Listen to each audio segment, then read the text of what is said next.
Viewers কেমন আছেন সবাই? চলে আসলাম নতুন আর একটা ভিডিও নিয়ে। আজকে টেন্ডা F9 রাউটারটা রিভিউ এবং আনবক্সিং করব।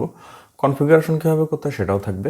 আর রাউটারটা দেখতে পাচ্ছেন এই বড়সড় একটা প্যাকেট এই রাউটারটা। এখানে সাউথ বাংলার একটা লোগো আছে। রাউটারটা মূলত বাংলাদেশের সাউথ বাংলা কম্পিউটার ইম্পোর্ট করে, পাশাপাশি সলিউশন নামে আরেকটা কোম্পানি এই রাউটারটা ইম্পোর্ট করছে। কিন্তু বিষয় হচ্ছে সাউথ বাংলার প্রোডাক্ট, এবং তারা কিন্তু সর্বপ্রথম বেশ আগে থেকেই এই টেন্ডার প্রোডাক্টগুলো নিয়ে বাংলাদেশে বিজনেস করছে, এবং তাদের কারণেই কিন্তু বাংলাদেশে প্রসার হয়েছে। সলিউশন এবং সাউথ বাংলা দেখতে একরকম হলেও প্রোডাক্টের ভিতরে কিছু পার্থক্য আছে। তার জন্য আমি বলবো, যারা আপনারা টেন্ডার রাউটার কিনবেন অবশ্যই সাউথ বাংলার এই যে লোগোটা আছে এই লোগোটা দেখে কিনবেন, তাহলে কী হবে, প্রতারিত হওয়ার কোনো সুযোগ থাকবে না। এই রাউটারটা বেশ বড় সড়ো 4 ইঞ্চি না 600 MPS-এর একটা রাউটার। 600 MPS-এর রাউটারের মধ্যে আমার কাছে মনে হয় সবথেকে ভালো রাউটার কমের ভিতরে এটা, কারণ সিঙ্গেল ব্র্যান্ড এবং 600 MPS স্পিড প্লাস রেঞ্জও মোটামুটি অনেক অন্য 600 MPS রাউটার থেকে অনেক ভালো, বেটার দেয়। তো আজকে এই রাউটারটা নিয়ে আমি আলোচনা করব।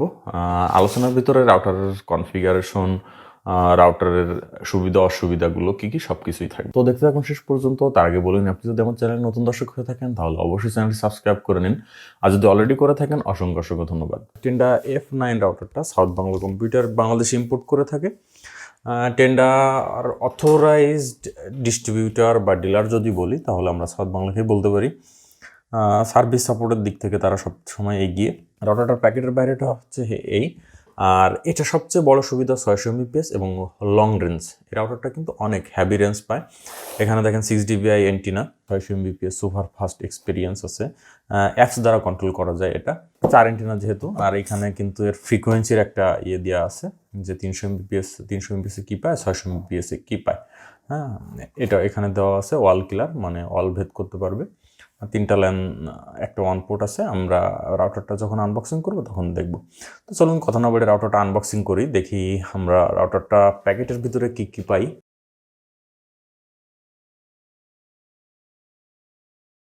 প্রথম আমরা পাচ্ছি একটা ইউজার ম্যানুয়াল।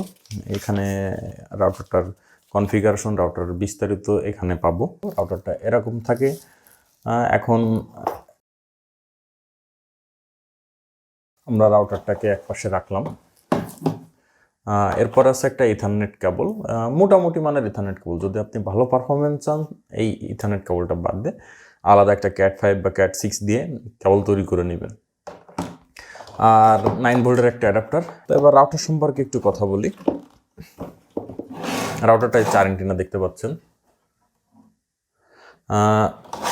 4 অ্যান্টেনা হতে আপনি এটা বিভিন্ন দিকে রাখতে পারবেন।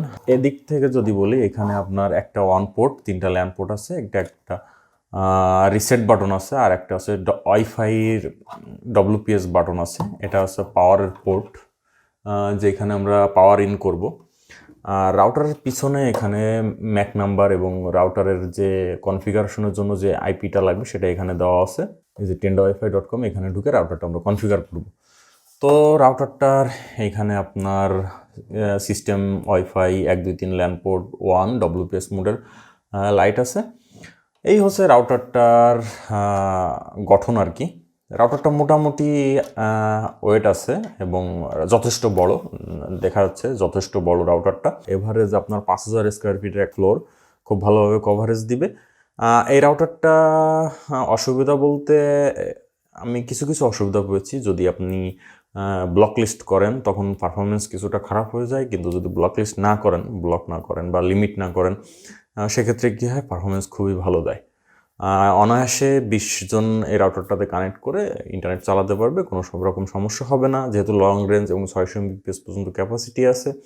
এভারেজে আপনাদের গেমিং এক্সপিরিয়েন্সও অনেক ভালো পাবেন। যারা গেমিং করতে চান তারা এটা নিতে পারেন। তবে একসাথে যদি অনেকজন গেমিং করেন সেক্ষেত্রে একটু ঝামেলা হতে পারে। সেক্ষেত্রে আপনারা 2-3 জন গেমিংয়ের জন্য বা দেখা যাচ্ছে বাসায় 5-7টা ডিভাইস চলবে, সেক্ষেত্রে এটা পারফেক্ট হবে। আর সর্বোপরি এ রাউটারটা অসুবিধা বলতে, যদি ডুয়েল ব্যান্ড তো খুবই ভালো হতো, যেহেতু 600 MPS আরও কিছুটা বাড়িয়ে যদি এই বাজেটের ভিতরে, বর্তমানে মার্কেটে কিন্তু 2300 টাকা সামথিং এই রাউটারটার প্রাইস। যদি এই বাজেটে এখন কিন্তু অনেক কোম্পানির ডুয়েল ব্র্যান্ড রাউটার পাওয়া যায়, সেটা যদি ডুয়েল ব্র্যান্ড হতো অবশ্যই ভালো হতো। একটা অসুবিধা হচ্ছে যে যদি একসাথে অনেকজন চালানো হয় এবং হ্যাভি ইউজ করা হয় সেক্ষেত্রে পারফরমেন্স একটু ঝামেলা করে, এই হচ্ছে অসুবিধা। আর তেমন কোনো অসুবিধা আমি এই রাউটারটাতে পাইনি, ফার্মার রিলেটেড কোনো ইস্যু নেই। এবং এই রাউটারটা সবচেয়ে বড় সুবিধা, রাউটারটা আপনার অ্যাপস দিয়ে কন্ট্রোল করা যায়। এবার দেখি কীভাবে রাউটারটা কনফিগারেশন করতে হয় সেটা। টেন্ডা F9 রাউটারটা কানেক্ট করার পর আপনি এরকম টেন্ডা F9 এর লোগো দেখতে পারবেন। এখানে ক্লিক করলে আপনার রাউটারটা কানেক্ট হয়ে যাবে।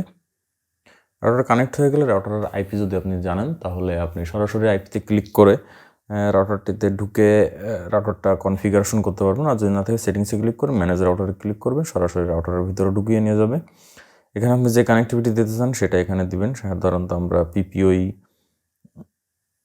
এই যে পিপিওই কানেক্টিভিটি করি, পিপিটিভিটা আসে, এগুলো আমাদের লাগে না। আর এখানে যদি আমরা পিপিওই দিই তাহলে ইউজার আইডি পাসওয়ার্ড এখানে আমাদের দিতে হবে। তারপর এখানে আমাদের ওয়াইফাই নাম এবং পাসওয়ার্ড এখানে সেট করতে হবে। যদি এখানে ডাইনামিক আইপি রাখেন, সাধারণত রাউটার টু রাউটার কানেক্ট করে তারা ডাইনামিক আইপি রাখে।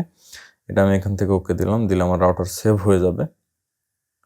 সেভ হয়ে গিয়ে আমাদের এই অপশানে নিয়ে যাবে। এখান থেকে আমি ইন্টারনেট সেটিংসে গিয়ে আমি যদি ডব্লিউএসপি মোডে সেট করতে চাই, আমাদের কী কী রাউটার আছে এখানে দেখাবে, এগুলো আমরা এখান থেকে কানেক্ট করে ডব্লিউএসপি মোডে কানেক্ট করতে পারবো। এপি মোডেও সেম কাজ করে, ইউনিভার্সাল রিপিটার মোডেও একইভাবে আমরা যে সিগন্যালগুলো ব্যবহার করতে চাই সেগুলো এখান থেকে ব্যবহার করতে পারবো। ইন্টারনেট সেটিংস রাউটার হিসেবে যদি ব্যবহার করতে চাই তাহলে এখানে যে অপশানগুলো আছে সেগুলো থেকে ব্যবহার করব। আর ওয়্যারলেস সেটিংসে এখানে ওয়্যারলেস অফ অন শিডিউল অনেক অপশান আছে। এখান থেকে সাধারণত যেহেতু বেসিক নিয়ে কথা বলবো সেহেতু এই টেন্ডা রাউটারের সব কনফিগারেশনই প্রায় এক। আমি এর আগেও টেন্ডা অনেক রাউটারের কনফিগারেশন দেখিয়েছি। স্ট্যাটাসে যদি যান, স্ট্যাটাসে গেলে ইন্টারনেট মাই রাউটার কতজন কানেক্ট আছে সবগুলো আপনারা দেখতে পারবেন। অ্যাডভান্স ফিচার্সে যদি যান, ব্ল্যাক লিস্ট হোয়াইট লিস্ট আছে, এখান থেকে আপনি ব্লক আনব্লক করতে পারবেন। আর এই রাউটারটা আপনার অ্যাপস দ্বারা কন্ট্রোল করা যায়।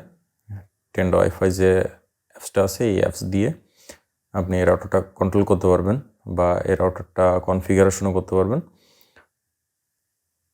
অ্যাপসের ভিতরে ঢুকলে আমি এখানে দেখতে পাচ্ছি আমার একটা ফোন কানেক্টেড এখানে।